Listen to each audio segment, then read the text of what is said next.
ایک شخص رسول اللہ صلی اللہ علیہ وسلم کی خدمت میں حاضر ہوا، کہنے لگا یا رسول اللہ مل ایمان، مجھے کیسے پتہ چلے گا میرا ایمان ہے بھی یا نہیں، ایمان کی کیفیت میری کس سطح کی ہے؟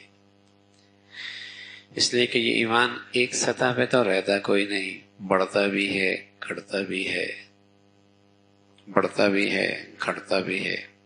بڑھتا اتنا ہے کہ رسول اللہ صلی اللہ علیہ وسلم نے بتایا اکیلے صدیق کا ایمان ترازو کے ایک پلڑے میں رکھ دیا جائے اور دوسرے پلڑے میں ساری امت کا ایمان رکھ دیا جائے تو ایمان صدیق کا سب پر بھاری ہو جائے گا۔ لو وزن ایمان ابی بکر مع سائر امہ لرجح ایمان ابی بکر۔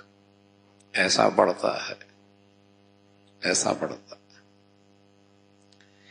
اور بھائی گھٹتا ایسا ہے کہ بس اوقات پتہ ہی کیوں نہیں لگتا کہ اس میں ایمان ہے بھی یا نہیں۔ دونوں کی زندگیاں جن کے اندر کفر کا اندھیرا ہے اور جس میں یہ ایمان کا ہلکا سا نور ہے، دونوں کے ظاہری زندگی میں کہیں کسی طرح بھی فرق نظر نہیں آتا، اتنا بھی گھٹتا ہے، فرق ہی مٹ جاتا ہے۔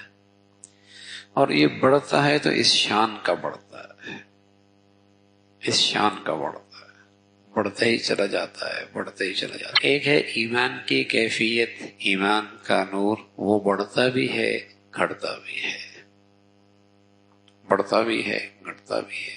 دیکھو نا، وہی تو ایمان ہے کہ اللہ کے حکم پورا کیے بغیر چین نہیں آتا، اور اتنی سطح کمزور ہوئے کہ اللہ کے حکم کی طرف قدم اٹھتے ہی نہیں،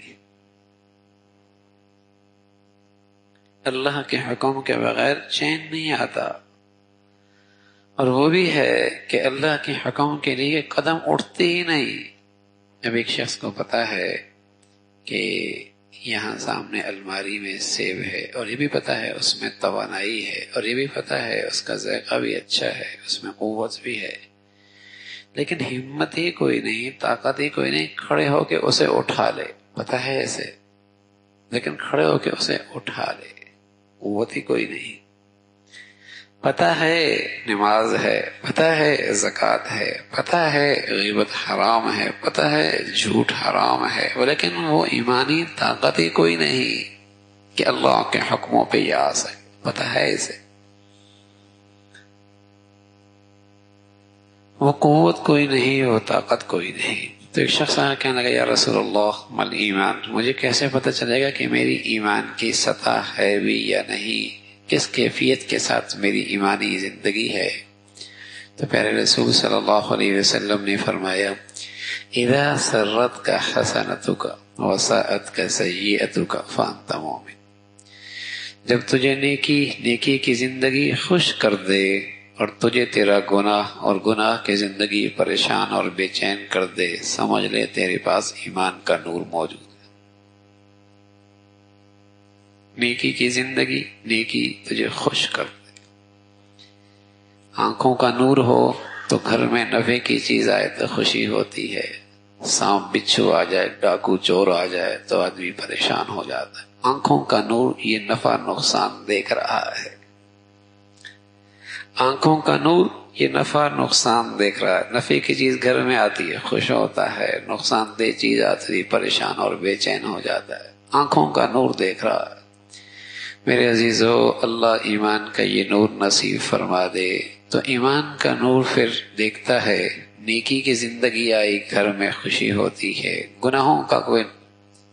گناہ کی کوئی شکل گھر میں آ جائے، زندگی میں آ جائے، پریشان ہو جائے، تو یہ پتہ ہے کہ اس کے اندر واقعی ایمان کا نور موجود ہے، ایمان کا نور موجود ہے۔ نیکی گھر میں آئی، بیٹوں میں، بیٹیوں میں، گھر کی زندگی میں، اپنی زندگی میں نیکی کا سلسلہ ہے، خوش ہو رہا ہے، وہ ایمان کے نور سے اس کا نفع دیکھ رہا ہے۔